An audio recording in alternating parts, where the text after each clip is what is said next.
Губкин с рабочей поездкой посетил заместитель полномочного представителя президента в Центральном федеральном округе Мурат Зязиков. Он провел прием граждан по личным вопросам, а также посетил значимые объекты округа.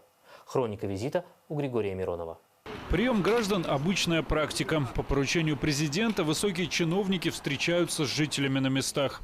Во время посещения Ледовой арены мы поинтересовались у заместителя полпреда, с чем обращались к нему губкинцы. Чиновника приятно удивило то, что их вопросы носили в большей части не индивидуальный, а общественный характер. Вопросы строительства, обустройства дороги, вопросы строительства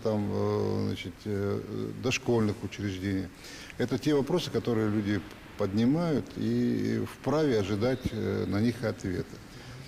Очень приятно бывает, когда человек приходит с таким, скажем, общественным вопросом о строительстве дороги для многих тысяч людей. У нас нет вопросов, которые, как говорится, не решены.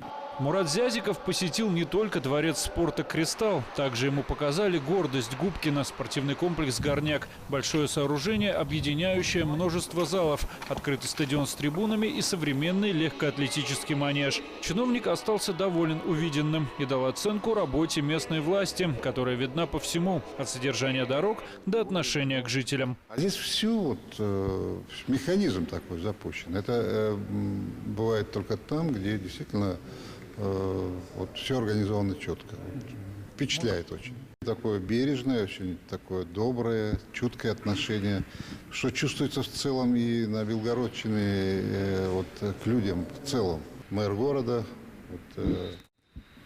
Анатолий Алексеевич, это тоже команда такая настоящая, команда Евгения Степановича. А там, где команда работает слаженно, там и результат. Григорий Миронов, Сергей Кириченко. Новости Мира Белогорья.